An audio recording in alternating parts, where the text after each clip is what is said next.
45 నుంచి 60 వరకు 2 mm, 2.5 నుంచి 2.5 నుంచి 2 mm వరకు ఉంటుంది.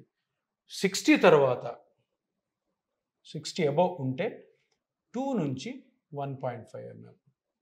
సో ఇట్లాగా ఏజ్ వైజు కార్టిలేజ్ థిక్నెస్ ఎంత ఉంటుంది అన్నది తప్పకుండా స్కానింగ్ మెషిన్లో మనం తెలుసుకోవాలి. ఎందుకు?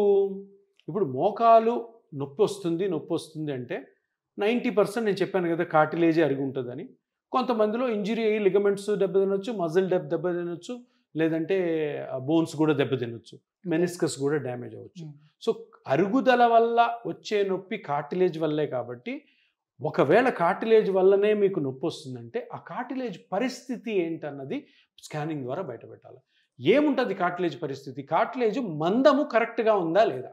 ఇప్పుడు 45 ఏళ్ల ఒక మహిళ మోకాలు నొప్పితో వచ్చింది. ఎంత ఉండాలి?